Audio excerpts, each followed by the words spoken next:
this episode. I chat to science fiction author Robert J Sawyer. Someone needs to be talked down in the Randomiser. And my new book is out. Hooray! That's all coming up in Pod 83 of the Gerry Anderson podcast. 5, 4, 3, 2, 1. Let's get started.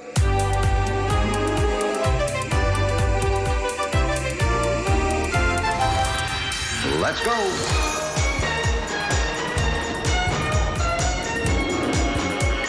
Spectrum is green. The Gerry Anderson podcast with Jamie Anderson and Richard James.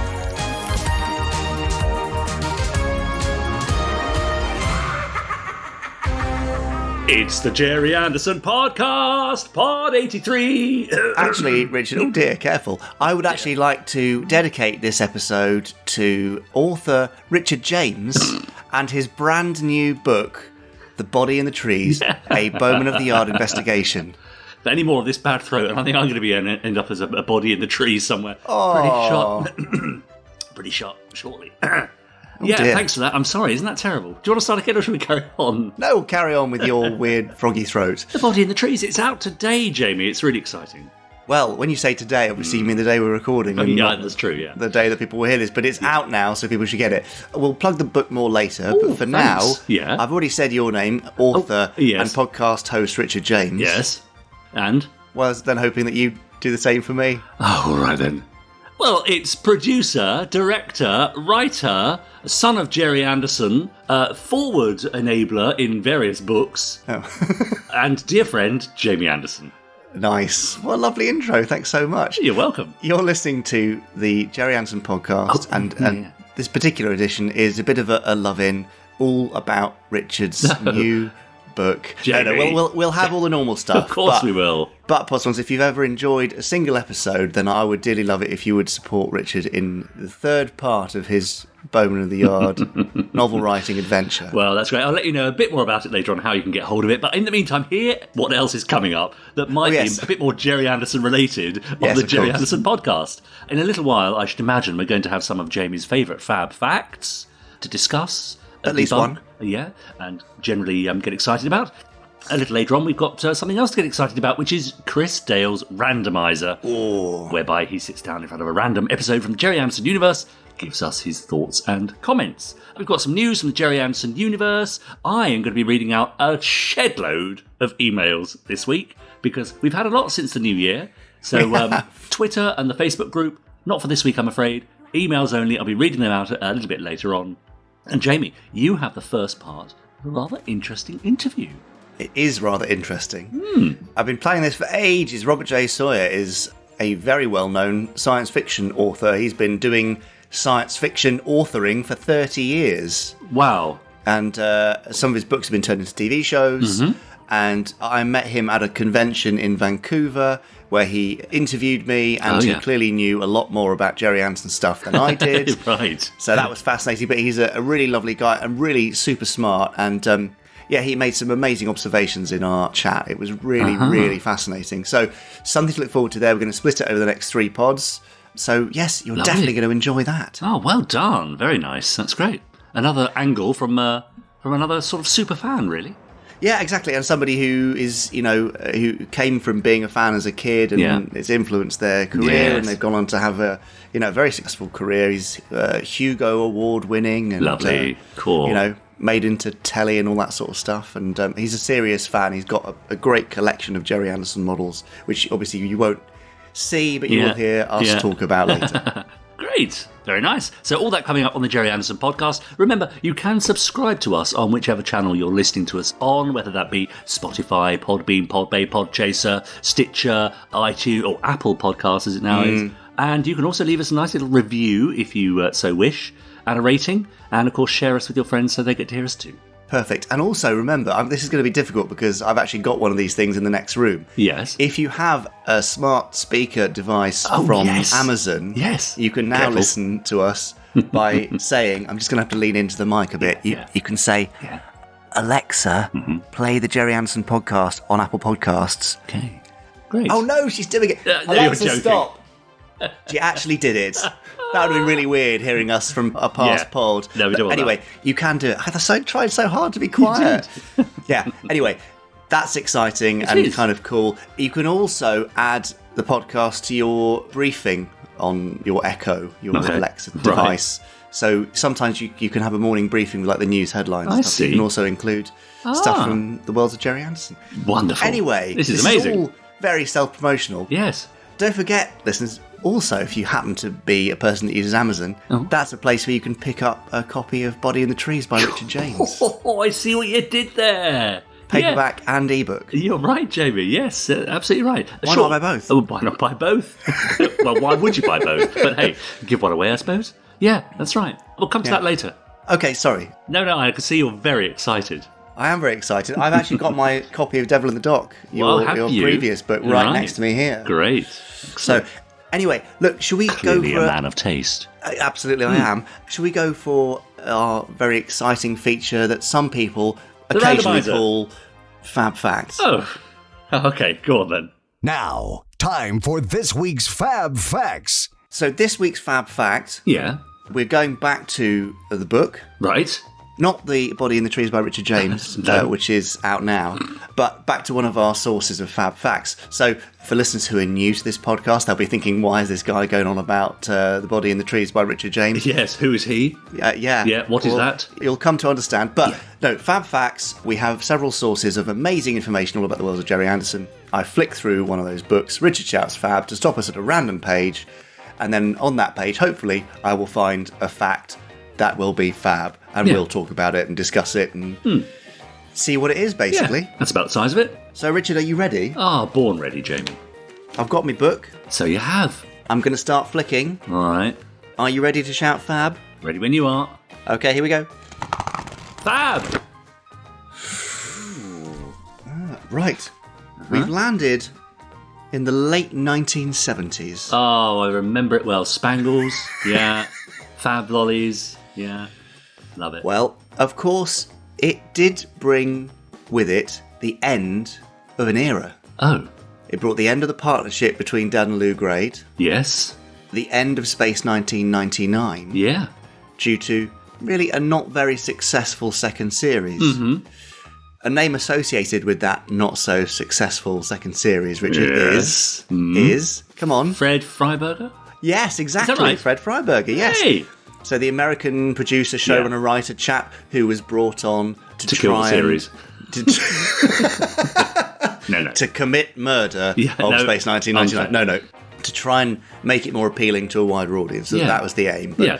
obviously it wasn't very successful. Now, one might think that based on that Dad and Fred maybe didn't have the best relationship, but actually they got on quite well. Right. Dad liked Freddie as a human being. Yeah. Although they did later have a slight falling out, I think. Yeah. But at this point, even post-Space 1999, they were getting on quite well. So I think Fred Freiberger had an element of optimism about him, sometimes Sure. misplaced, perhaps. Okay, yeah, I know the This feeling. new idea is going to be a hit. Yeah, this That podcast kind of- is going to be better than all the rest. Yeah, I'm familiar with that. Exactly. Better than Bond. I know that was a Lou Grade thing. Anyway, so they decided they would work together. Ah, I mean, this was after a point in Dad's life, I think, when things were not great. His marriage to Sylvia had broken down. It was at its absolute worst point, really. Reg Hill, his longtime business partner, had just left Group 3. yeah. So it was all kind of collapsing around him a bit. And I think Fred felt like a safe, confident, professional pair of hands. Sure. So they temporarily set up shop together. Okay, right. And they pitched 2 series. Oh, I love this. Yeah. One to NBC Yeah. and one to CBS. Okay. The series pitched to NBC was initially titled Intergalactic Rescue. Right. See what You they're see a doing little, there. Yeah. little call by that. Yeah. Eventually became, I think the name was Rescue 4 in the end, which is the name of the vehicle Ah. in Intergalactic Rescue. And then another series, which they pitched to CBS, Star Cruiser. Oh. Now, if you ever read Look In, Yeah, look in. Magazine. Yeah, definitely. then you may be familiar with the section from the Worlds of Gerry Anderson at part of that comic, Yeah.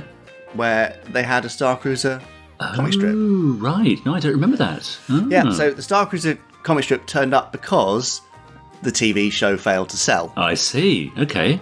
which was rather a shame. Yeah. But Intergalactic Rescue 4 was to be a 13-part, half-hour series, live action, all about this vehicle, Rescue 4, and its crew, Yeah. who patrolled, I have a feeling they described it as the northwest quadrant of space. How does that work then, I wonder?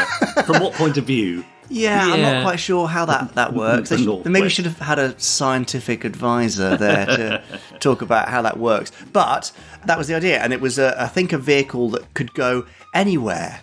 It launched from a floating space station, I believe. It could fly through space. It could go into planetary atmosphere. It was watertight, so it could go underwater. Like it. Yeah. So basically, Intergalactic Rescue 4 was Thunderbirds meets Supercar. Yes, I like that. I could see that working. Interestingly. Yeah. Well, you say that. Unfortunately, the networks could not see it working. That's right. And so both projects were shelved. Star Cruiser was only slightly resurrected, I think, under the direction of Keith Shackleton, who was one of the main partners in Century 21 and the man behind so much of the merchandise that many of our listeners know and love. Yeah. Dinky Toys and the comics and Century 21 audio stuff, all the mini albums, all that kind of stuff. That was Keith's baby. And so Keith was one of the people that kind of stayed around until the end of the 70s with Dad to then exploit the Star Cruiser IP that they developed. I see. Yeah, there were models, there were all sorts of stuff, and I've got a 45-page treatment of Have you? an Intergalactic Rescue story somewhere. I think it's called Planet of Ice, something like that. Crikey. I like the sound of that. So all these things that might have been yet another sort of lost, in inverted commas, Gerry Anderson show. But who knows, would it have worked if Fred Freiberg was on board? Now, I've just had a quick flick through Dad's biography here. And what I've seen is that the partnership seems to have ended because Dad was sat at home writing the scripts.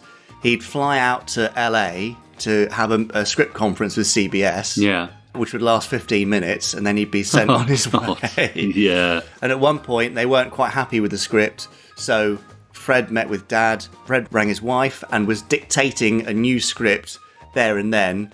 Dad wasn't so keen on what was happening, and then I think that was the beginning of the end, really. What a shame. So a bit of a shame, but yes. what might have been. I know, and of course, in a career that was so prolific as your dad's, there are going to be projects that fell through the gaps, that never got made.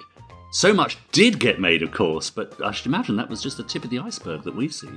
Yeah, absolutely. Well, I'd talk about that with Rob Sawyer, you know, how so many kind of famous names in science fiction, actually they really only had one, maybe two, sometimes three big shows. Absolutely. And you could easily name half a dozen massive ones. Absolutely. With Gerry Anderson shows. Anyway, there you go. Great. Intergalactic Rescue, or Rescue 4, and Star Cruiser, two live-action science fiction Gerry Anderson shows that never were. Shame. And that brings us to the end of this week's Fred Fact. Oh, nice. That was a very good one, Jamie. I enjoyed that. I like these kind of what-ifs and what might have beens. It sort of stimulates the imagination a bit. Yeah, well, there's so many. Again, I was talking to somebody recently about all the sequence of tiny little happenings and events and serendipitous meetings and bits and pieces that have to happen to make these things a reality. Yes. So it is quite fascinating to look back and pick out on these might have beens, what ifs. That's right. Somewhere in a parallel universe, there are probably two people presenting a Gerry Anderson podcast where they're lamenting the fact that Thunderbirds was never made. But anyway, here's Chris Dale talking about the latest episode of Rescue 4. You know? That is a crazy idea. Isn't it just? Talking of crazy ideas, I've had some emails that I want to read out to you. We really have been swamped over the last couple of weeks or so, certainly since Christmas and the New Year, which is fantastic. So you can get in touch with us at podcast@gerryanderson.co.uk. And we'll try just our like best. these people. Yes, try our best to read out your emails. So here's one from Adam Reed who says, "Good evening, Richard and Jamie, / Jamie and Richard, delete as appropriate." Well, we're not going through all that again, are we? I've been reflecting on Jamie's request for ideas and inspiration for stuff for 2020 and beyond. So here's my start of a 10, he says. So what do you think of these, Jamie? 2021 Gerry Anderson Annual. Something along the lines of the old school TV 21 annuals. Gerry Anderson or Podsteron Yearbook. An opportunity for as many fans as possible to contribute to a single publication. What about this? A Gerry Anderson themed immersive experience or escape room. And then he asked, what happened to the Thunderbirds one that was planned for the South Bank a couple of years back?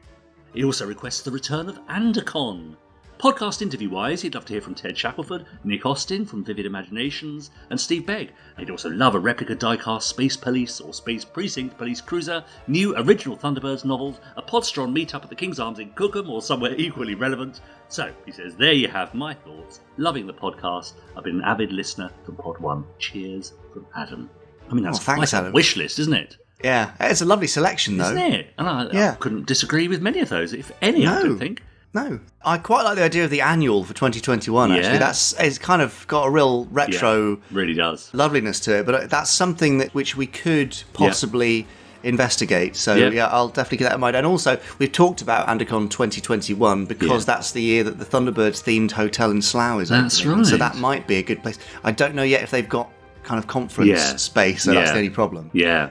But maybe. But what a lovely selection. I hope we've got some more of those. Yeah, that's great. Also, Paul Fotheringham got in touch. Hi, guys. Over the Christmas holidays, I eventually got round to unearthing a very old video game system that I used to play with as a kid. It's called Video Pack. I think that's a European name. I believe it's called Odyssey in other territories. This thing is a contemporary of the Atari. That's how old it is. And the reason I mention it, says Paul, is because one of the games is Terrorhawks.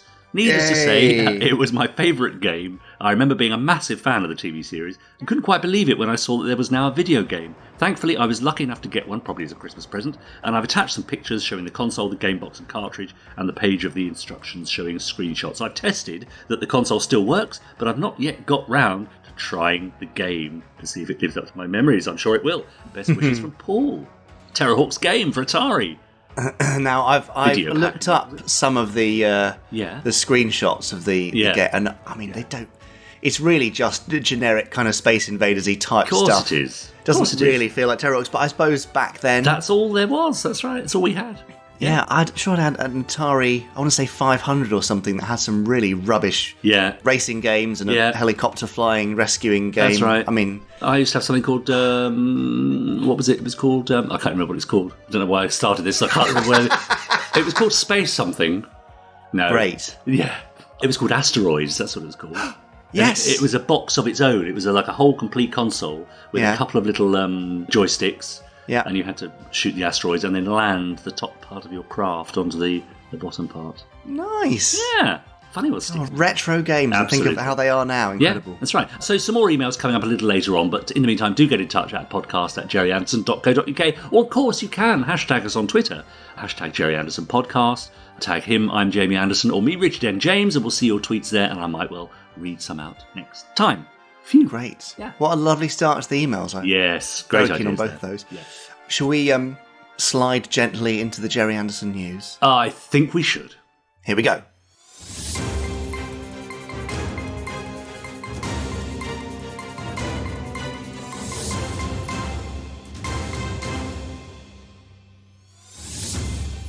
It is newsy news. Well, hang on, just a minute. What's going on here? That's my line.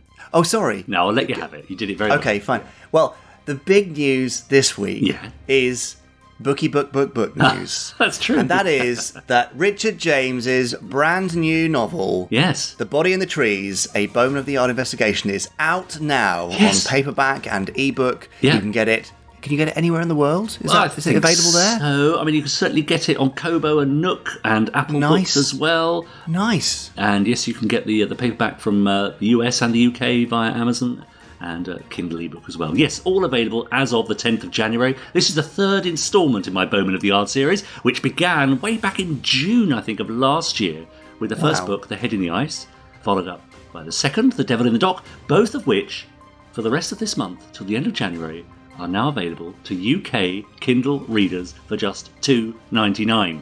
What a bargain. Bit of a January sale. So that means you can actually pick up all three books if you haven't yet got the first two for under a tenner. How's that on Kindle? Amazing. In the UK. Amazing. And now, Richard, I'm not going to give anything away, but I believe that if people do read these books, then they may notice some light science fiction references. Yes. Is that right? That might be. Yeah, well, I do like a bit of Doctor Who, Jamie, as you might know. Nah. No, I've never mentioned it before. Who likes that? Yeah. So, all I'll say is look very carefully at the chapter headings and see if you recognise any old Doctor Who classic titles from the TV series. Oh, that's all I'll lovely. say. It's not a competition, no prizes. No, of just a course bit not. of fun. No, absolutely. So yeah, Podsterons, if you've ever enjoyed an episode, even this episode, if it's your first so far, we don't normally plug books quite so heavily, but, you know, Richard does a marvellous job at holding the whole thing together, really, here on the Gerry Anderson podcast. We would be lost without him. And so if you've enjoyed his activities here on the podcast, then do buy the book and support him. We'd both be very grateful. Probably Richard slightly more than me, but still both very grateful. Yeah, easiest way to do it is just to go to bowmanoftheyard.co.uk and follow the links to the body and the trees, and then that'll take you to your provider of choice. Also, you might want to listen out for the Bowman of the Yard podcast, Jamie. I don't know if you've ever produced a podcast. No, it sounds very complicated and it's quite really time-consuming. complicated. That's why I'm only doing one a month. But anyway, by the time you hear this, Podsterons, the Bowman of the Yard podcast should also be available on all your favourite providers. So search for it, give it a listen, and let me know what you think. Perfect. Thanks. Right. That's that. Done. Bookie, book, pluggy, plugged. And now for a very small bit of Gerry Anderson news. Yes, of course. That's why we're really here. It's mostly about Chris Dale this week. Hooray! Chris has been very, very busy. Obviously, we'll hear from him on the Randomiser later on. Yeah. But Chris has produced, I think, one of the last few primers. Right, yes. So if you're not familiar with our primers series, it's a bunch of 6 to 10 minute episodes, basically giving you all the basics about each Gerry Anderson series from the last 60 years. And Chris gives you a nice overview, some fun clips, and actually gives you quite a scary impression of Torchy the Battery Boy, if you wish to watch that one. Great. But the Lavender Castle primer is finally here, after some delays and... well, he had all the others to do first. Yeah, exactly, but it's much anticipated. Yes. People have been asking for it, and so it is now available on the Gerry Anderson YouTube channel, youtube.com/Gerry Anderson TV. Lovely.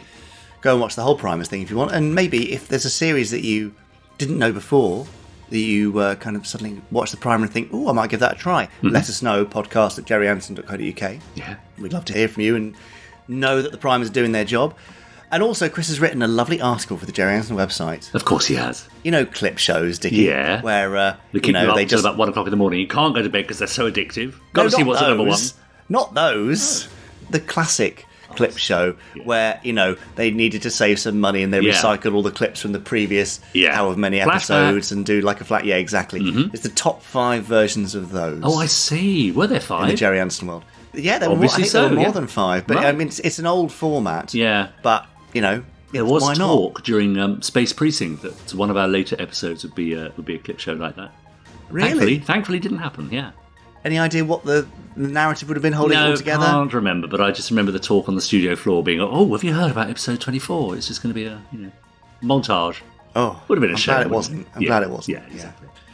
Anyway, Nice. there you go. That's about it, would you believe? It's early in the year. We're gearing up for some bits and pieces. There's some new merch on the way. Lovely. Did I joke last week about Candy and Andy merch? Quite probably, yes. I feel like I did. Anyway, it's not a joke. What? Yeah, come Chris on. Thompson, designer extraordinaire, is working on a very small Candy and Andy range right now. That's great. So if you love the nightmare fuel that is Torchy, Nice.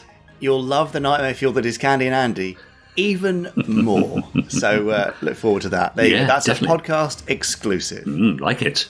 And that brings us terrifyingly to the end of this week's Gerry Anderson news. That was the news. That was the news. Oh, it's nice to have you back. Ah, it's good to be back. Now, well, I'm just going to dive back into our sack full of emails that have come in over the last couple of weeks. Marvellous. This is a rather long one from Chris Turner, but this is quite interesting. Hi, Jamie and Richard. I'm a long-term podcast listener, having been with you since Pod 1. Imagine. Ooh, hello. I'm now having a nice long break over the Christmas and New Year holidays, which has given me the opportunity to write about a couple of things. Well, good for you, Chris. Firstly, he says, Firestorm. Jamie's mentioned a couple of times that he can't say very much at the moment because of various legal issues, but I was wondering if you could at least give us an overview or treatment of the show. I've had a look at some of the anime series on YouTube, and there are lots of characters and amazing vehicles, which has just whetted my appetite for more detail. I know there's some info on the Firestorm HQ website, but it's rather brief at the moment, understandably, so please let us know when we can see more. Now, he says, Not yet is the summary, Okay. and what's there is what's there for now. But sit tight and keep your appetite whetted. Absolutely. As we always say, there's so much we can't say. Yeah, that's the problem. Yeah, but watch this space. And now he says Space Precinct, one of my favourite subjects, Jamie. Really? Yeah. He said, I just finished watching the complete series on DVD, and I couldn't help thinking that if we could see the show in full HD, we'd be able to see the amazing model work and animatronics in all their glory. Jamie's spoken before about how the show was shot on film but edited on video, so the complete shows only exist in the low-definition quality of video available in the 90s, and restoring all the shows from the original film would be a huge task. Well, I've been watching, says Chris, the 50th anniversary box set of Monty Python. And I have to say that Network have done an amazing job restoring not only the film elements, but the video too. So, is there hope for Space Precinct? How about crowdfunding the restoration of one episode, say a fan favourite such as Hate Street or The Fire Within? Okay, he says that's 2 episodes. Finally, I just wanted to say how much I enjoyed Space 1999 audio drama. Nick Briggs and the team have done a great job in bringing extra depth to the characters and storyline. It's like listening to the soundtrack of a big blockbuster movie. Keep up the great work, and I'm really looking forward to all the exciting stuff you've got in store for us in 2020. Best wishes, Chris Turner. There, so lots of stuff there. Chris. Yeah, Firestorm we've sort of covered in that we can't really cover it. Oh, so annoying. But he does say, could you at least give us an overview or treatment of the show? I mean, no, Jamie shaking his head. Nothing more than is already out there. Because, spoilers. Yes. Spoilers.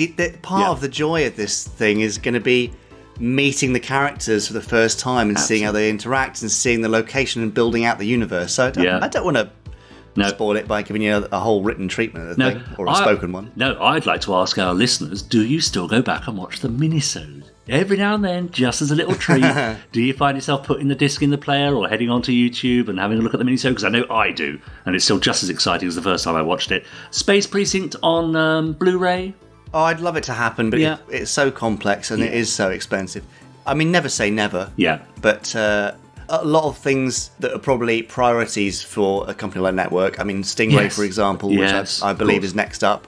So, just have to sit tight on that one, but never say never. And lastly, one of the big success stories really from last year was Space 1999 on audio, as Chris mentions there. I mean, what a fantastic event that was, the release of the box set from Big Finish. Yeah, and obviously more stories to come this year. So. Uniting old fans and new. And many people, as we discussed several times, reluctant at first, but once they heard it, I think we're more than persuaded that this is a valid and exciting retelling or new approach to the Space 1999 saga. So lovely stuff. Yeah, great. Time for one more, or do we need to move on? Go on, I'll let you have one more. Well, this one's from Simon Allen. Simon, who we know is very active on our Facebook group, the Podsterons. Just head on over to facebook.com/groups/Podsterons with his, I'm allowed to say it, puns and thoughts about the Gerry Anderson universe. He says, hello, Richard and Jamie. Thank you for the wonderful work throughout the year with the podcast and Fab Live and your continuous good humour about it all. The Facebook group is growing and we're beginning to become a little community. The highlight must be the watch parties, which are good fun, and every praise should be given to those involved. Even some of my bad jokes are liked. Another highlight must be meeting the Bard of Cookham, that'll be me, and friends at ITC2 this year, or last year now. Many years ago, he said, I walked past a couple moving into our road. I had to do a double check and whispered to my mum, that's Shane Rimmer. Of course, I had to explain to her who he was, but over a few years, we would say hello to each other in the street or in Sainsbury's, and sometimes, when he was playing golf early in the morning, he would offer me a lift if I was waiting at the bus stop, and sometimes the chap from across the street would come as well. Knowing Shane away from the glare of showbiz or conventions, I must say, what a nice guy he was, and was very sad at his passing last year. However, I have the memory of him greeting me with, hello, Simon, in that unmistakable voice, and I will cherish it. Isn't that nice? It is lovely. Lovely personal story. Yeah, Shane was great. And also, I have that lovely memory of him coming to pick me up in Thunderbird 1, also known as his car, from the station when I went to interview him for the podcast. Yes. And that was a lovely afternoon spent there with Shane and Sheila. That's right. So, yes, as always, we send our best to Sheila. Always, absolutely. Yeah, that's right. And thanks for that email, Simon. Yeah, lovely so stuff. That's right. Do keep them coming in. If you have a question or a comment, just drop us a line at podcast@gerryanderson.co.uk and we'll try our best to answer it. That is what we do. That's what we do. And we do it quite well, don't we, usually? Occasionally, yeah. The other thing we do quite well is manage to find guests to talk to. I know. Almost still every coming. week. I know. How do we manage? It's bizarre, isn't it? Well, one of those guests is the chap we're speaking to right now. Yeah. Well, in a second anyway. Yeah. Well, in fact, I just spoke to him a couple of days ago. Get to the point, you get Jerry. it.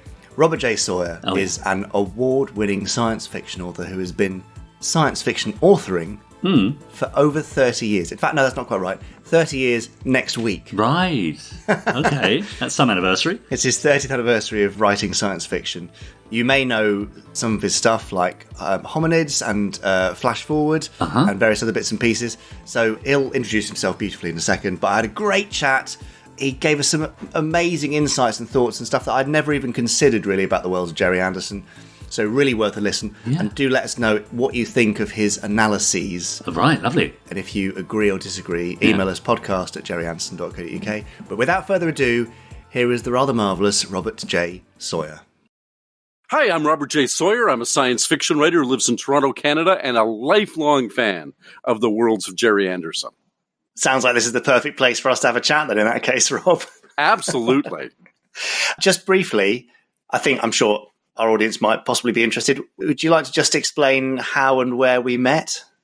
Yes, you were media guest of honor at a science fiction convention in Vancouver, British Columbia. And R. Graham Cameron, who was the chair of that convention, was looking for somebody to conduct a guest of honor interview with you. And I immediately thrust my hand up. You and I had never met. I, of course, knew your name because I know your website and so forth, but we'd never met. But your father's work had meant so much to me over, I'm about to turn 60, over almost 6 decades now. And I knew it so well. I said, I don't care. You can do anything else with me at the convention, but you have to give me this. And of course, we hit it off extremely well and had a wonderful, wonderful chat there in Vancouver. What was that, 2 years ago? Maybe 3 years ago now. Isn't that weird? I can't quite remember. It must be at least 2, maybe. Yeah. Let's say 2. Yeah. But some time ago, it was great. And it was, you know more than I do, so it maybe made the interview interesting for the audience and challenging for me, but no, it was great. And your enthusiasm from that bled through, and obviously I remembered it very well. And I should explain to our listeners too that over Rob's shoulder right now, I can see a Sontaran from Doctor Who, which obviously makes me very happy. But either side of that Sontaran is a model of Fireball XL5, a Thunderbird 2, and a Terrorfish from Stingray. And he assures me that they always live there. They're not just on show for recording of the podcast. Absolutely. They're all important to me, but most of all is Fireball XL5. It's the Product Enterprises version from a few years ago. Lovely model. Fireball XL5 was not my first introduction to your father's work. That would have been Supercar. And Supercar, spectacular show. I loved it, no question about it. But Fireball XL5 with the notion of human beings going into outer space just captivated me. We were at the very beginning of actual human beings going to space. We had the Mercury program. Of course, Mike Mercury is named for that. In Supercar, 5 of the Mercury 7 astronauts, their names commemorated as the 5 Tracy boys. On Thunderbirds, the first names of the 5 Tracy boys. All of that was interesting. But for a 3-year-old, okay, you see a rocket go up and you see something splash in the ocean. It wasn't captivating in the way that seeing that horizontal takeoff of Fireball XL5, that seeing Steve and Venus and Professor Maddox floating after taking their oxygen pills as all the protection they needed, floating in space and meeting alien life forms and going to different worlds. And of course, in typical Anderson fashion, lots of things exploding and blowing up and flames on the screen. It was just so enthralling at 3, and it's still enthralling. I have them all on DVD now, of course, the entire Anderson canon on DVD, except for Torchy the Battery Boy, which was before my time. Let's avoid that. Creepy. I see your face there, Jamie. The listeners can't, but I see your face. They know very well what we all think of Torchy. And it was... it was the birthplace, right? It was the lungfish of Gerry Anderson. And from that point of view, of course, we have to venerate it. We wouldn't have anything that followed if it weren't for that. But it was really, for me, it was Fireball. And I think it was in 1964 when I was 4 years old, a company called MPC, Multiple Plastics Corporation or some such thing, made a play set of Fireball XL5. And I remember bugging my father forever, for months. I'd seen it on display at the big department store in downtown Toronto where I was growing up.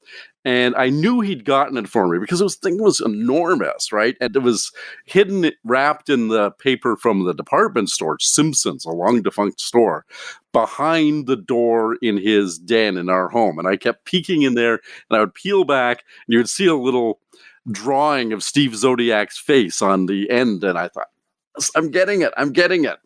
And it was just that playset combined with watching the shows just cemented in me a love for science fiction and a love for your father's work. Awesome. What an amazing summary. I can see from your animation how passionate you are about them and the strong impression they gave. It's just somebody pulling my strings from up high, actually. I'm not animated at all unless, Mary Glanville or whoever it was is up there in the rafters, right? That explains a lot then.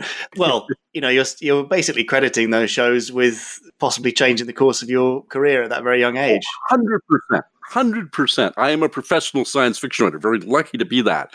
Next week is my 30th anniversary as a science fiction novelist, and also coincidentally my 40th anniversary as having sold my first science fiction short story, 40 years ago. Awesome. So 2/3 of my life has been being a science fiction writer, and it was the work of Gerry Anderson that set the stage for that.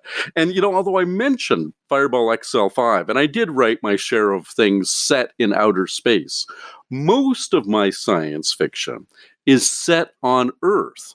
And Gerry Anderson was doing an awful lot of that when other people weren't. We had Star Trek on TV, Lost in Space. Everybody was following in the footsteps of Fireball XL5. Doctor Who, except for that period in the 70s that was yet to come where he was exiled to Earth, the John Pertwee years where he was working with UNIT. Everybody was out in outer space. And he did Stingray. And Stingray was set on Earth. He did Thunderbirds, science fiction set on Earth.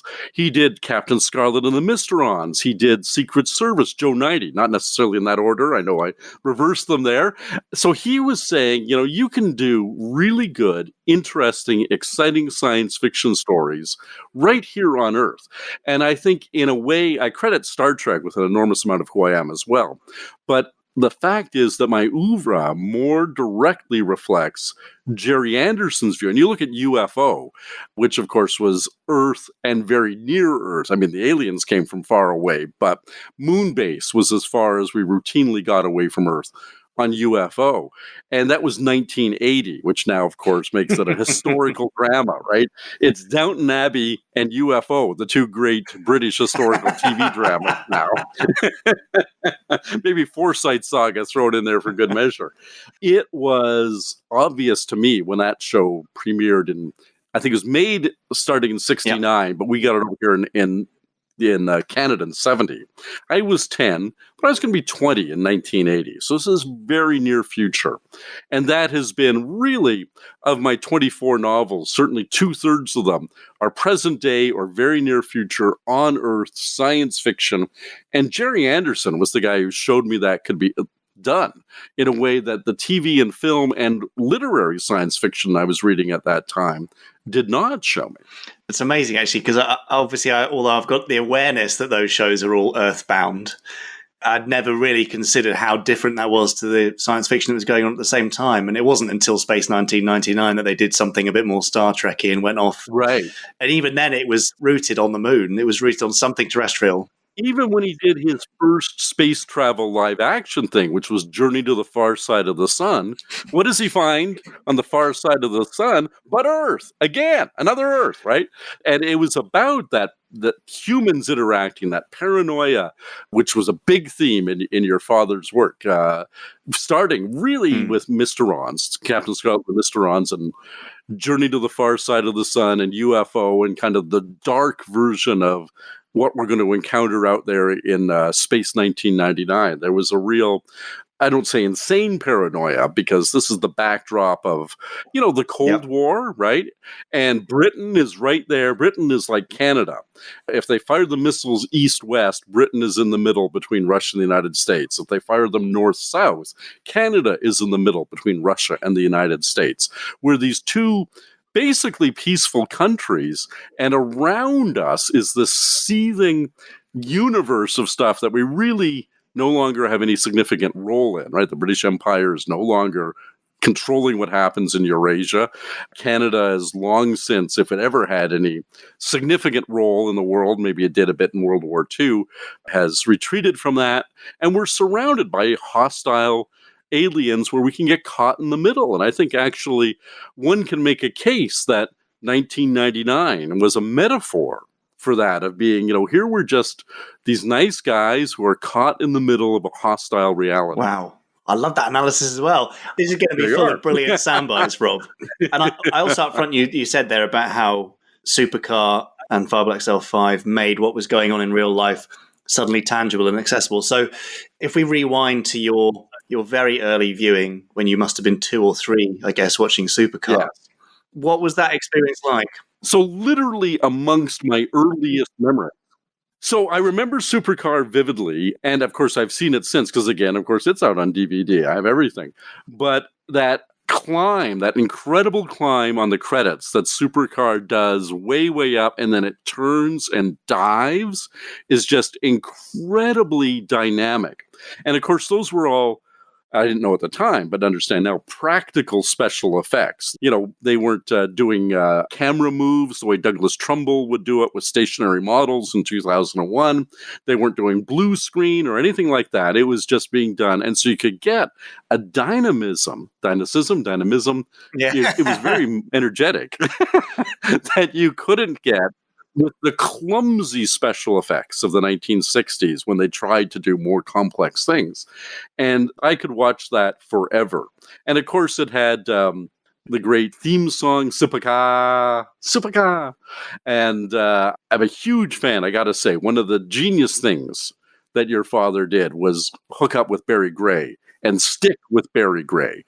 Every show, a completely different theme.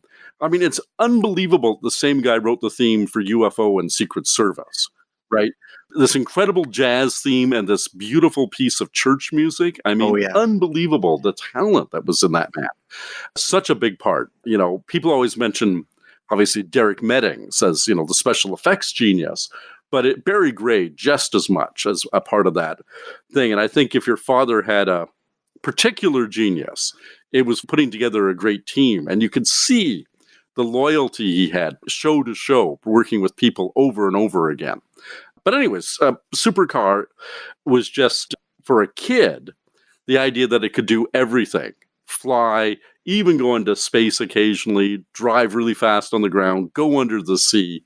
I almost think your dad realized, oh my God, each of these should be a separate show. And so next show is going to space. And then after that, it's under the sea. And then it's flying with the cool car, the Fab 1 in Thunderbirds, right? He was, almost shooting his whole wad all at once. It's like, wait a minute, Supercar, what was I thinking? I could make a career out of that. That is another fascinating analysis. I hadn't thought of that. But, I mean, really, Supercar came out of the necessity of finding a way to move puppets around because they were so difficult to walk. But then, I can totally see that would then go on and inspire him to be like, gosh, it's really cool when we do this stuff underwater and in space, etc., etc. And with the way the world was going at the time, space clearly was the next most exciting thing that was ever present.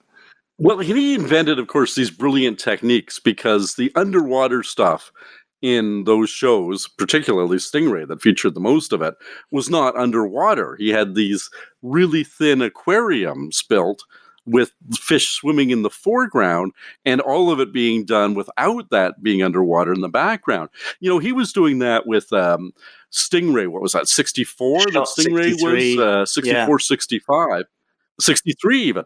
And you look at the biggest science fiction film of the 60s as we move forward. The first big one was Fantastic Voyage at 20th Century Fox, which is all set with a submarine going through the bloodstream. And what do? They do the Gerry Anderson thing. It's completely dry, and the actors are actually up on strings, right? They're swimming because they're being carried along on strings through the air instead of through the water.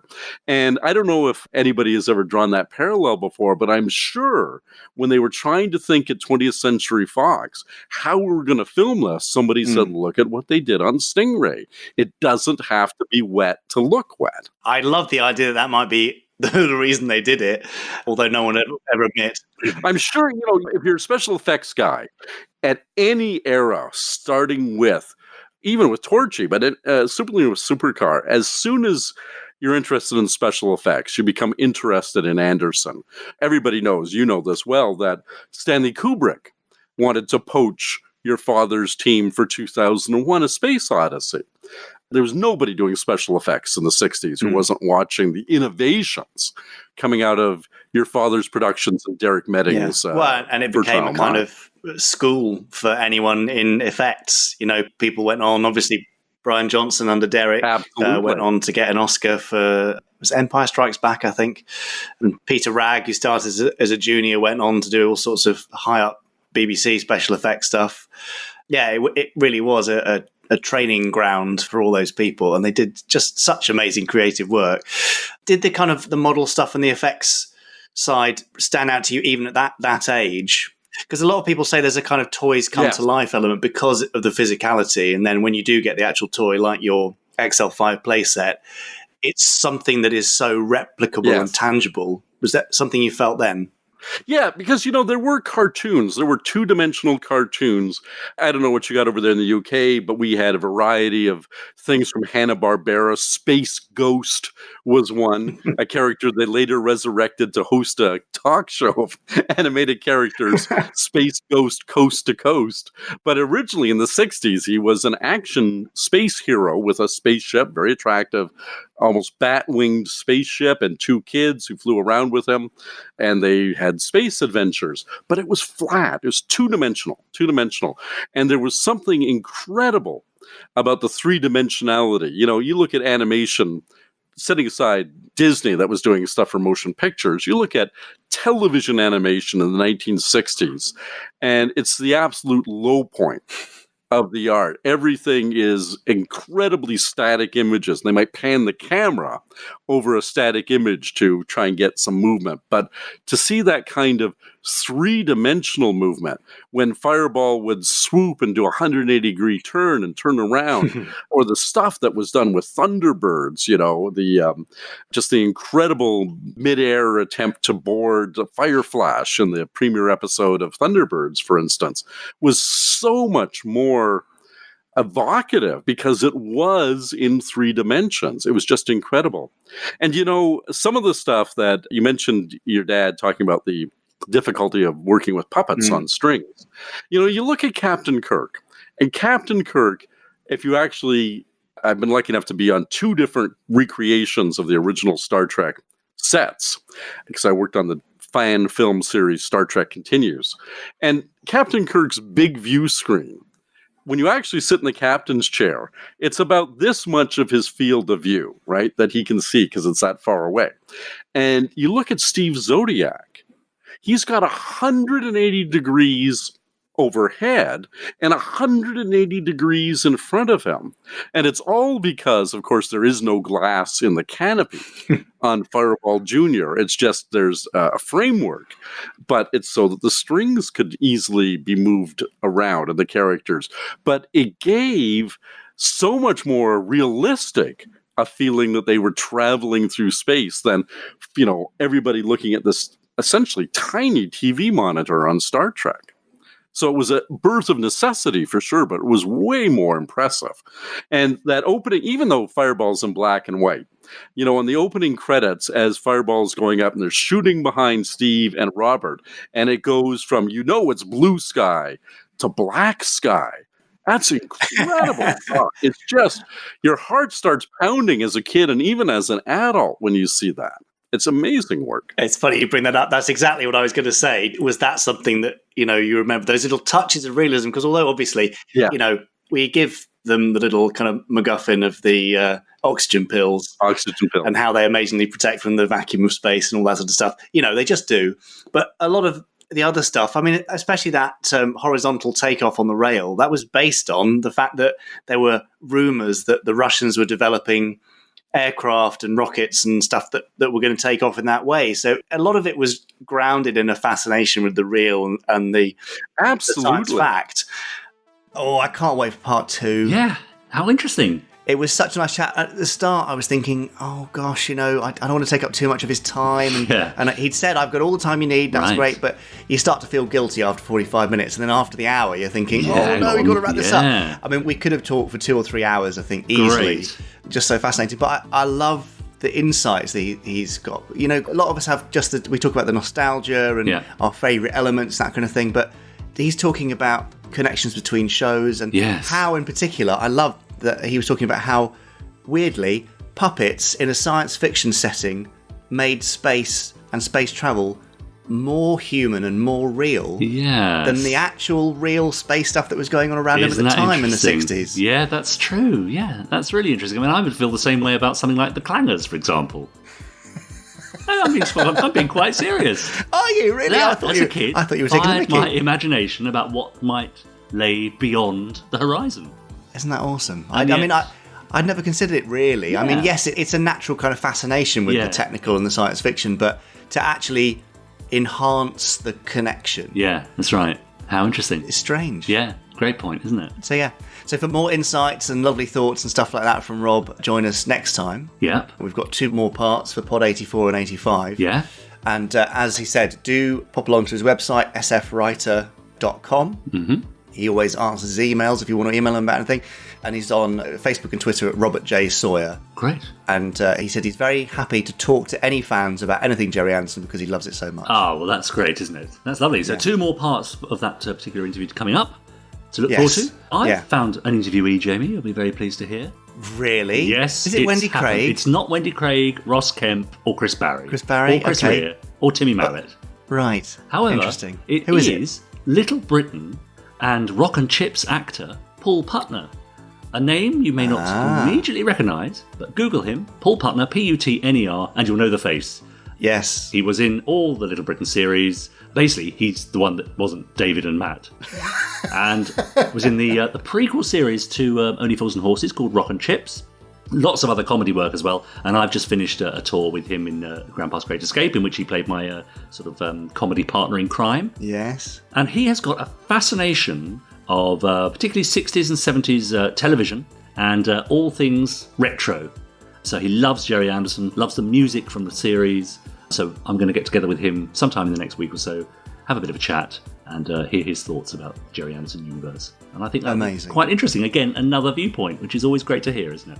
Yeah, absolutely. Well, I had a very quick beer or coffee or something with you and Paul, didn't I? Yes, you did. Just before Christmas. That's right, indeed. And he knew a lot of stuff, exactly. Actually. The Gerry Anderson facts were pouring out. Yeah, that's right. So he said to me, well, look, I've got to just give it a few days just to do my research and get my head around it, and then we can meet. So he's taking it very seriously. So I think that'll be one to listen to as well. Excellent. Something else to look forward to. Yeah. So yeah, loads more interviews coming throughout the year. If you've got any suggestions for interviewees, like we had earlier on, actually, in this podcast, email us podcast@gerryanderson.co.uk or pop along to our Podsterons Facebook group.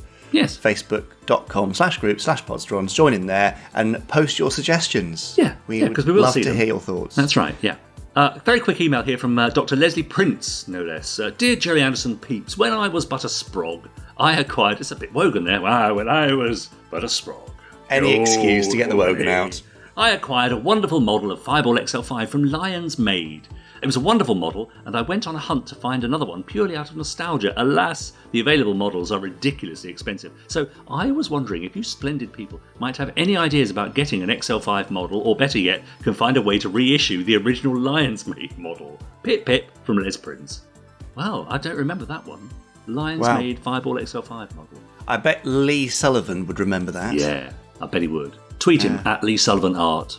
Yes, he'll definitely know something. I don't know. It's not something that we could reissue. I mean, reissuing in inverted commas is tough anyway, because you'd have to have the original machine parts and all sorts of stuff, which are normally lost in the mists of time. But who knows? If you know Podsterons of a way to help the good doctor, then maybe post it on the group or email us and we can read it out next time. That's right, yeah.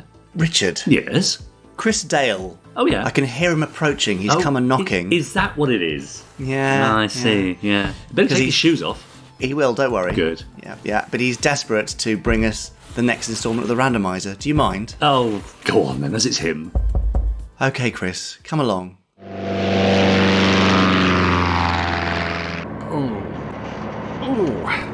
Oh. How's the head? Well, no more or less empty than usual, thanks. Well, I suppose you need an explanation. I mean, that's the least I can do. Oh, no, wait, I think I've got it. Tell me.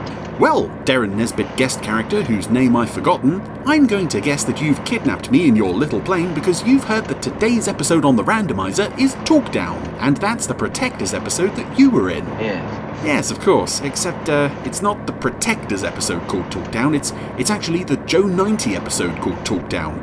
Soz. You don't get off that easy.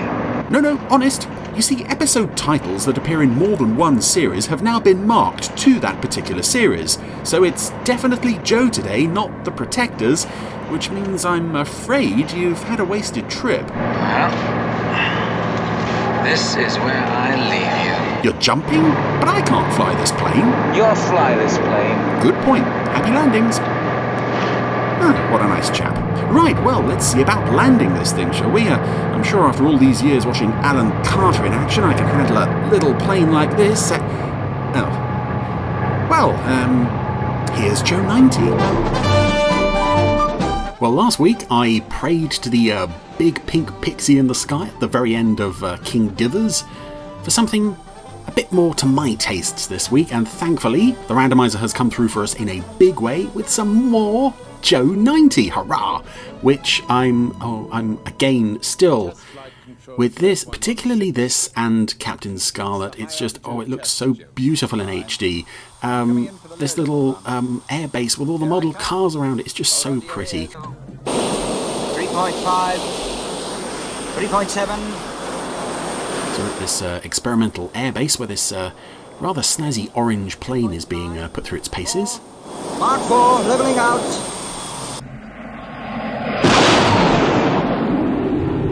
Magnificent. Well, I think the Air Chiefs will be most impressed. They ought to be, sir. That's the fastest run I've ever seen. And this plane is a rather odd design because... that was great, Jim. Bring her in. It doesn't look too much like the regular planes we've seen in other... Do you read me? Century 21 productions. It does look more like a spaceship. The man at the controls... I'm fine. Jim, I've forgotten the character's surname. I want to say Goddard because it's the same puppet that played Commodore Goddard in The Trap, but it's not Jim Goddard. Confirm with the General that the show is next Friday at 1100 hours. Yes, sir. We'll find out. I'm sure we'll find out his surname Head soon. of the project, may I offer you my congratulations, sir? Oh, thank you. It's been a team effort, though. The reward of 2 years... You and me, a fine team. And of course, you look at this control tower here, and it looks... You can see so many reused props and other control tower bits. I think there's a section of the underwater base from Arctic Adventure just mounted on the wall, one of the scanners there. Is anything wrong? Do you read me, Jim?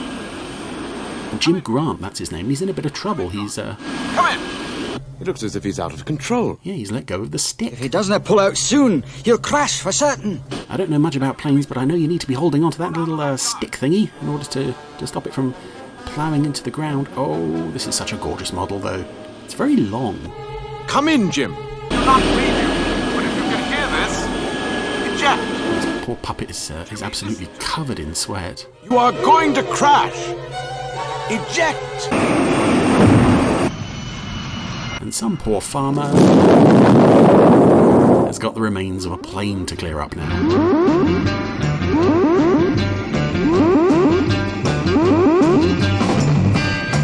Oh, just hearing those opening notes, this music, this show, I make no apology for how much I enjoy this, and I'm sure that Jamie and Richard will be rolling their eyes even now. But actually, although Joe was should we say, a very prominent figure on the Randomiser for its first year, I think he actually only appeared once, possibly twice, for the whole of last year.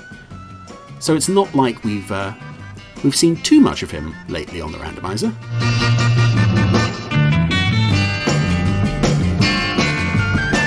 And I know, I'm sure I've said this countless times, but this show, and particularly this opening, just plugs straight into such a happy place in my brain of... Oh gosh, I don't even know how to begin to describe how happy this opening makes me. It really does send me just back to being a little kid watching it on BBC One Saturday mornings.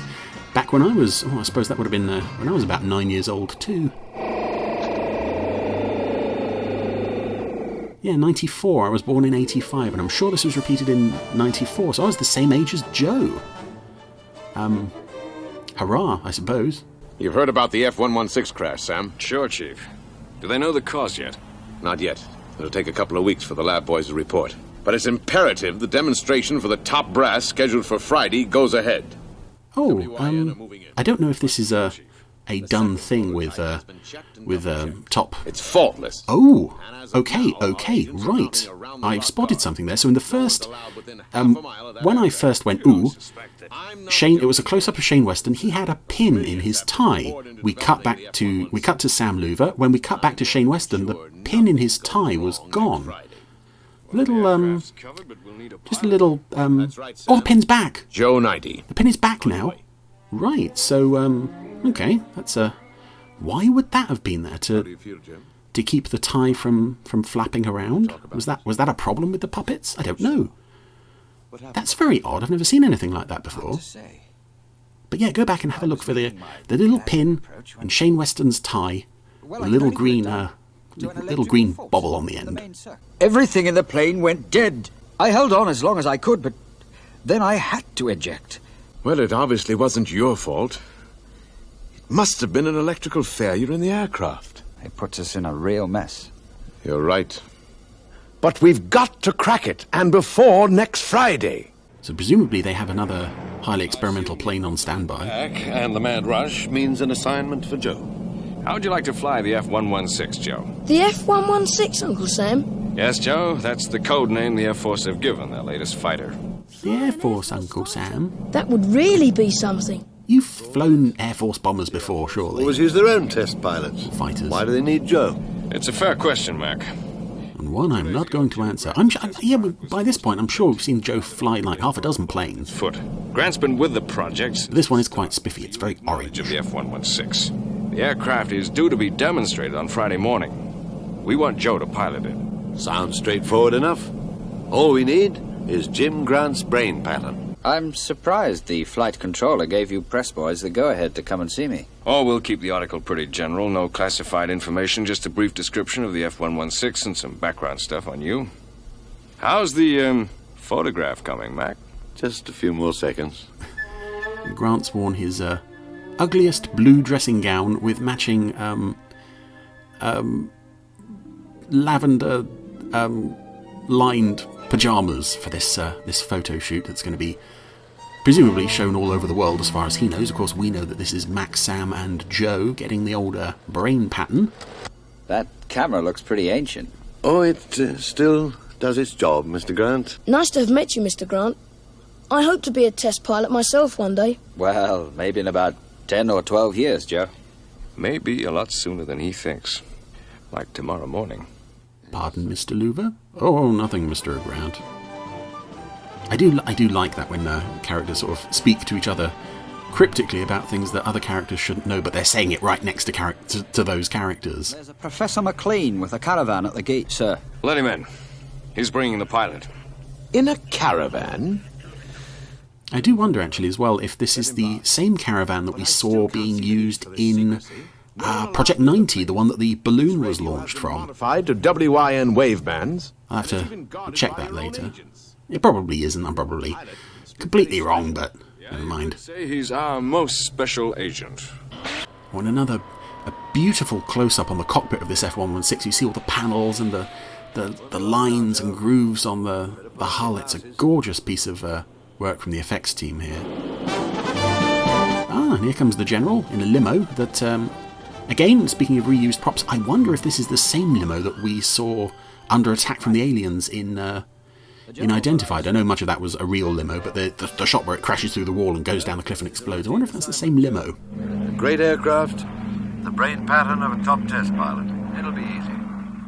He didn't say nothing could go wrong, but it'll be easy. It's pretty ominous, considering we're not even halfway through here. The F-116, sir, is a hypersonic fighter, capable of speeds in excess of 3,000 miles per hour. The engine develops... I have read the specifications. Let's just see it in action. I do love this this character of the General, who... the relationship between him and the control tower chief, I suppose, because the chief is so anxious to make such a good impression to get the General to buy lots of these planes, and the General is like, yeah, I don't care. I've got 10 inspection tours to get to today. Let's just get it over with. It's a really nice dynamic between these two, and again, it's one of those things Joe 90 did so well with its guest characters. And we've all been in situations like that. We can all relate to it. But here, can't remember. Jim's having a bit of a flashback. Can't land. No, don't touch him. He's reliving the flight just before the crash. I can reach into his mind and see what he's dreaming, nurse. Can't remember. Landing procedure. I'd better phone the flight controller. He must have suffered some kind of mental blackout prior to landing. Wait a minute. That's why he crashed. Aha, so this is the point where this episode goes from seemingly a rather routine Joe gets to fly another nifty plane episode to something a bit more unique and a bit more related to the central core of the series, because oh gosh, there's that gorgeous control tower model again with all those lovely cars. Thank you. Important phone call? No, nothing that can't wait anyway. So there was a previous episode to this called The Race, which was a dream episode where Mac recorded his own brain pattern, transferred it to Joe, then they both went to sleep, and this was an experiment to see if they would dream the same dream. And rather than experience a slightly more adult dream that an adult might dream, Joe and Mac both dreamt the same dream, that they were in a race against an army truck. And they were like, okay, good, we have established that the big rat can not only transfer brain patterns, but can also transfer subconscious thoughts and subconscious processes. This is a big step forward. And here, we are revisiting that idea, but not in a positive way at all, because Jim Grant's mental block regarding landing this plane has unintentionally been transferred to Joe. Great. Just great. What a display. He was really moving. What did you think, General? I think we might possibly be interested. Thank you, sir. That's high praise from the General, who really doesn't care. That was great, Joe. Return to the airfield and land. Okay, Sam. Out. Land.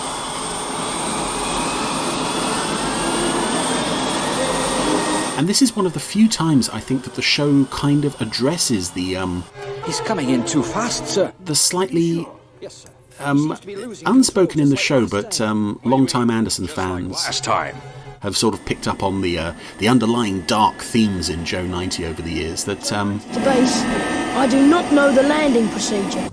Repeat. That this seemingly wonderful piece of technology that's allowed Joe to do so many wonderful things over the last 20-odd episodes, here we are actually running into a flaw with the basic process of the series. And I think this is a fascinating idea, and it's brilliant that they chose to revisit that theme from The Race. Not being able to land. Now calm down, Mac. Who are you? Never mind that. What's going on up here? Mac, just so someone better tell. Do you realise this? And more wonderful scenes of people yelling at each other. Mac, just take it easy a moment. Don't try and shut me up. I've got a perfect right. Gentlemen. Again, I love it when people are yelling at each other in this show. It's always Rupert Davies, Keith Alexander, David Healy, just brilliant. It was from the hospital. Grant had a mental blackout during his last test flight. What? What sort of mental blackout? A loss of memory. Loss of memory? Oh, no. Has he recovered this memory blank? According to the doctor, not yet. He still knows how to fly an aircraft, but has forgotten the landing procedure. This is terrible, Sam. It means that It means we're leaving, Mac. Come on. And of course, it kind of runs into the whole, again, the slightly sinister way that WIN operates, with the way they accumulate these brain patterns without the knowledge of the people that they're taking them from, the knowledge or consent.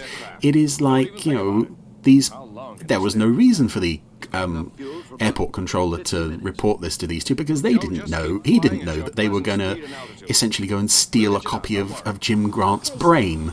And it's just so interesting and also kind of satisfying to see that just for once, this underhand way they go about using Joe has completely backfired on them. Remember how to land. And because we recorded his brain pattern after the memory lapse, neither can Joe. He's got to remember. It's starting to sound like all this is a really bad idea. We've got to see him. It's a matter of life and death. No, you can't. I've had instructions from the Air Force. Oh, that Dr. Puppet has a bald spot.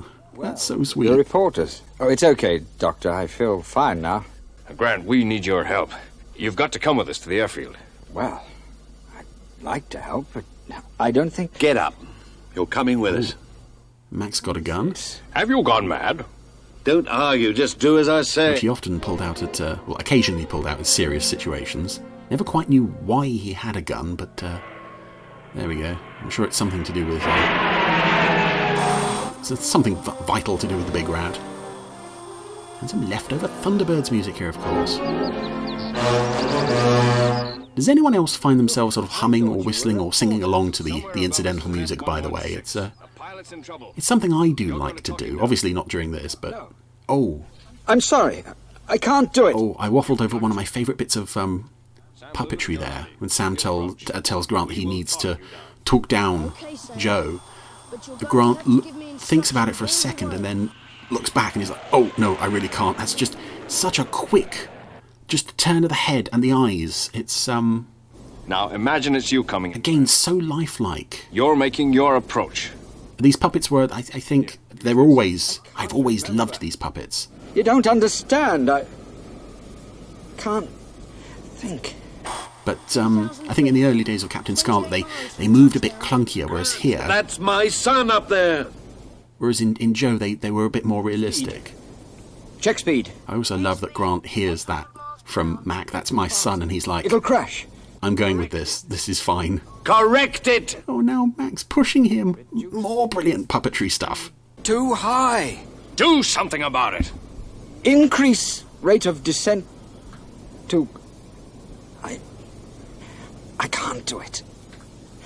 I can't think. Oh, and again, more brilliant puppetry. Mac just slapped Grant across the face there with the back of his hand, and it looked really realistic. This episode is the finale of this episode isn't particularly action-packed, but it is so worth it for the realism of the puppetry and the performances. I mean, Gary Files is doing a fantastic job here with Grant, and the puppetry is as well as really supporting it. Steady. The undercarriage isn't down. Take her up, Joe. Take her up, full throttle. Oh no! Oh, so close to the ground. It was we very nearly needed international rescue there with the elevator cars. I'm going to give it to you straight, Grant. Do you ever want to fly again? Yes. Just as soon as I've had a little rest. A couple of months, maybe. Listen, I'll still be here if I take a few months off and come back later. Joe will still be circling around, right? And finally, as a defense mechanism, your mind has blanked out this area of fear. If you don't beat it now, you never will. You'll never fly again. And again, for those who look at Joe and think, again, what other Super Marionation episode deals with mental blocks due to fear? Suppressed traumas. It's like this show can be so grown up at times. It's wonderful. It's wonderful. Commence final approach. I am going to talk you down. Give me your flight details every 20 seconds. Again, the F-116, it does look so much like a spacecraft, and of course it did eventually become one in Doctor Who, no less. This was among the various models and props that were given over to the BBC, and the F-116 appears relatively unaltered in Colony in Space. It's the IMC spaceship in Colony in Space, which is quite fun. 9 miles from touchdown. Reduce airspeed. Steady. Keep her nose up. Of course, now Grant's sort of back in the groove of getting the plane down safe. There's not much tension to this now. Well, we haven't even got any music. No sort of, we're running out of runway type music. But again, I think the puppetry, he's going too fast, and the performances are really selling it. Oh, he is going to run out of runway. Oh, no, he turned right. He turned right at the last moment. I'll get over there, make sure he's okay. Good old Joe. How do you feel, Jim? Oh, fine. You're a great pilot. The best. Thanks. So, and I think rarely this is an episode of Joe 90 that doesn't have a villain as such. Magnificent. I'd take 200. Huh? 200? 200. F-116s? F-116? No, I mean 200 of those weird-looking cars. The controller looks very sad. Yes. Oh. 200 cars. And, shall we say, 50 F-116s? Yes, General. Now he's happy. Thank you, sir. And again, that's because the puppet's expression doesn't change. That's all done by the puppeteering and the movement of the performance of David Healy. Anyway, Joe's on his way home safe and well, and that was talked down, and that is, it's not up there in my favourite Joe 90 episodes, but I think probably it is by and large one of the best ones, because it does take a kind of brutally honest look at the way the Big Rat has been used up till now, and says, actually, you know what, this could go wrong with fairly horrifying results pretty easily. And as always, fantastic performances from the regulars. Not so much from Len Jones, because although Joe is the one needing to be saved, he doesn't really say much in this episode. He's mostly we just see close-ups of him looking a bit sweaty, but Keith Alexander, David Healy, Rupert Davies, and of course Gary Files playing Jim Grant, as always, just wonderful. Oh, I'm sure that we are going to now go back to Jamie and Richard going, another Joe 90. You know what? I have 5 words for them. Yaboo, sucks to you, I don't care, I love Joe 90, I love this episode, I genuinely think it's one of the best Super Mario Nation episodes of all time. I love a bit of Joe 90. Really? Because Chris accused you of rolling your eyes up front there and said, I bet they'll be just rolling their eyes, moaning about it. No, I mean, look, there's lots of lovely bits, and I was actually thinking, because you can hear on that, I think because it's from the Blu-ray, weirdly, the sound quality is great. Yes, yeah. There's sort of improvements in the quality of the sound. Speaking of which, I've got an interview with, I think, Tony Roper, who was one of the sound editors of Century 21 stuff, coming up in a couple of months' time. So, brilliant. Yes, another one to come. But, I mean, come on, Chris. Like you said, it's not high stakes at the end, is it? Just, Joe being guided down and landing, and, we might overshoot the runway. Oh, no, he's turned the corner. Yeah, that's fine. Yeah. Just think of Joe. But, you did tease us at the beginning there, and we thought, it's protector's nice. That's right. And then bit of a swerve. Yes. And it was Joe. But, yeah, recycling episode titles is quite an Anderson thing to do. Does it occur in other kind of cult TV as well? Oh, that I don't know. I mean, of course, Star Trek Next Generation sort of recycled some of the classic, deliberately so. I think The Naked Here and The Naked Now in their first series, things like that. But other than that, I can't think of any. But it's not a bad thing to do, particularly in the case of your... I think we had an episode of Space Precinct called Protect and Survive, and I think was that a Captain Scarlet episode title? Oh, gosh, Protect and Survive.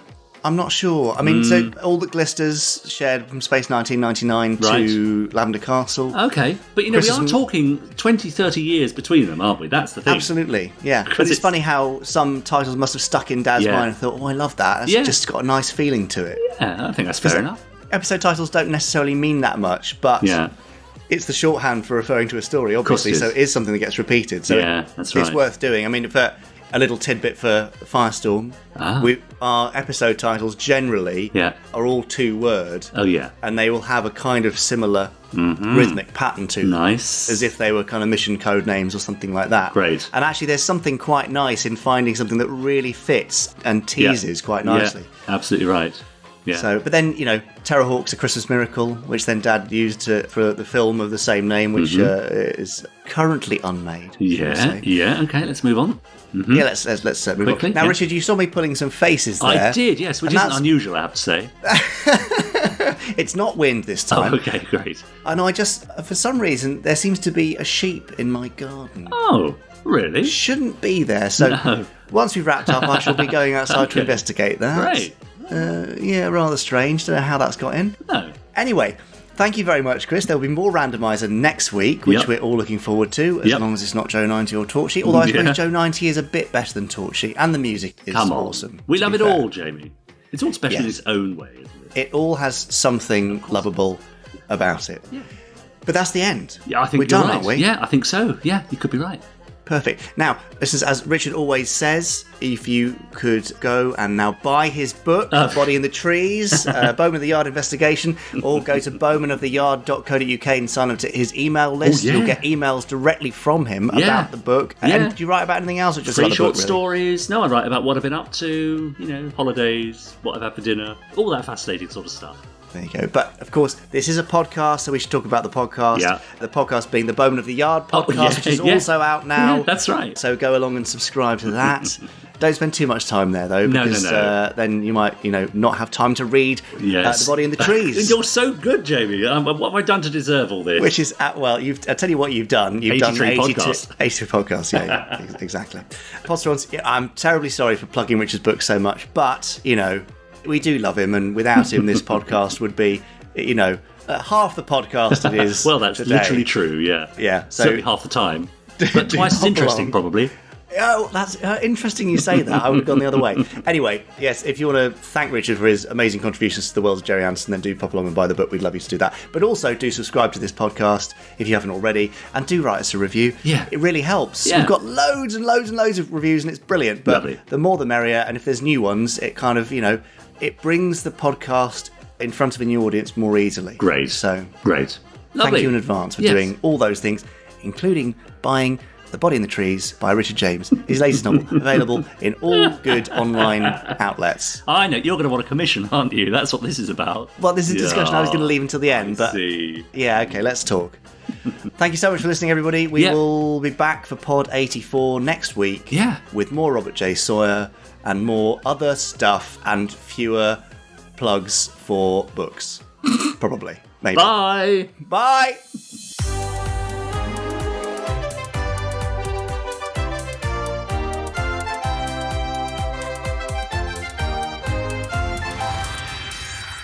Stage 1 complete. Let's go.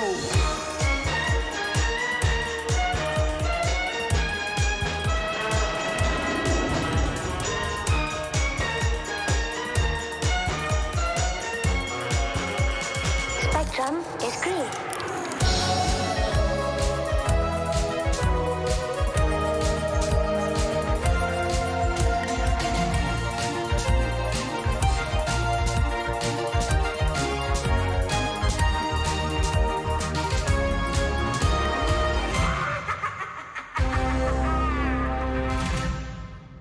Don't worry, I don't want a commission. It's fine. No, are you it's sure? Fine. But in the next one, I would love it if you would do me the great honour of, naming a character. Well, it's funny you say that. There is a character in The Body in the Trees named after a significant figure in the Gerry Anderson universe. Really? Yes, there is.